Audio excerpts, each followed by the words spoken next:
एक दंपति दिवाली की खरीदारी करने को हड़बड़ी में था। पति ने पत्नी से कहा, जल्दी करो, मेरे पास टाइम नहीं है। इतना कहकर वो रूम से बाहर निकल गया। तभी बाहर लॉन में बैठी मां पर नजर पड़ी।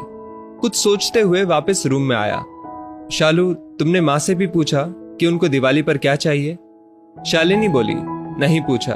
अब उनको इस उम्र में क्या चाहिए होगा यार? 2 वक्त की रोटी और 2 जोड़ी कपड़े, इसमें पूछने वाली क्या बात है? वो बात नहीं है शालू, माँ पहली बार दिवाली पर हमारे घर में रुकी हुई है, वरना तो हर बार गांव में ही रहती है, तो औपचारिकता के लिए ही पूछ लेती। अरे इतना ही माँ पर प्यार उमड़ रहा है तो खुद क्यों नहीं पूछ लेते? झल्ला कर चीख रही थी शालू और कंधे पर हैंडबैग लटकाते हुए तेजी से बाहर निकल गई। सूरज माँ के पास जाकर बोला, माँ हम लोग दिवाली की खरीदारी के लिए बाजार जा रहे हैं, आपको कुछ चाहिए तो?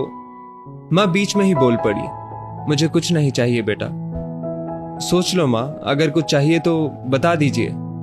सूरज के बहुत जोर देने पर माँ बोली, ठीक है तुम रुको, मैं लिख कर देती हूँ, तुम्हें और बहू को बहुत खरीदारी करनी है, कहीं भूल ना जाओ। कहकर सूरज की माँ अपने कमरे में चली गई। कुछ देर बाद बाहर आई और लिस्ट सूरज को थमा दी। सूरज ड्राइविंग सीट पर बैठते हुए बोला, देखो शालू, माँ को भी कुछ चाहिए था पर बोल नहीं रही थी, मेरे जिद करने पर लिस्ट बना कर दी है। इंसान जब तक जिंदा रहता है रोटी और कपड़े के अलावा भी बहुत कुछ चाहिए होता है। अच्छा बाबा ठीक है, पर पहले मैं अपनी जरूरत का सारा सामान लूंगी, बाद में आप अपनी माँ की लिस्ट देखते रहना। कहकर कार से बाहर निकल गई। पूरी खरीदारी करने के बाद शालिनी बोली, अब मैं बहुत थक गई हूँ, मैं कार में एसी चालू करके बैठती हूँ, आप माँ जी का सामान देख लो। अरे शालू तुम भी रुको, फिर साथ चलते हैं, मुझे भी जल्दी है, देखता हूं माँ ने इस दिवाली क्या मंगवाया है। कहकर माँ की लिखी पर्ची जेब से निकालता है। बाप रे, इतनी लंबी लिस्ट, पता नहीं क्या क्या मंगवाया होगा। सूरज ने कहा, जरूर अपने गांव वाले छोटे बेटे के परिवार के लिए बहुत सारा सामान मंगवाया होगा, और बनो श्रवण कुमार। कहते हुए शालिनी गुस्से से सूरज की ओर देखने लगी, पर ये क्या? सूरज की आंखों में आंसू और लिस्ट पकड़े हुए हाथ सूखे पत्ते की तरह हिल रहा था, पूरा शरीर कांप रहा था। शालिनी बहुत घबरा गई। क्या हुआ? ऐसा क्या मांग लिया है तुम्हारी मां ने? कहकर सूरज के हाथ से पर्ची झपट ली। हैरान थी शालिनी भी, इतनी बड़ी पर्ची में बस चंद शब्द ही लिखे थे।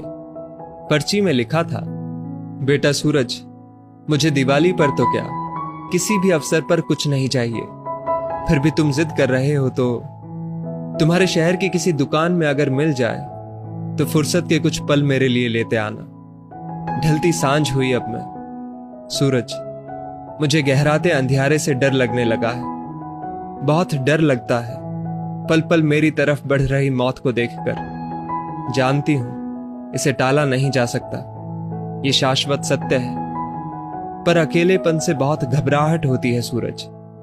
तो जब तक तुम्हारे घर पर हूं, कुछ पल बैठा कर मेरे पास, कुछ देर के लिए ही सही, बांट लिया कर मेरे बुढ़ापे का अकेलापन।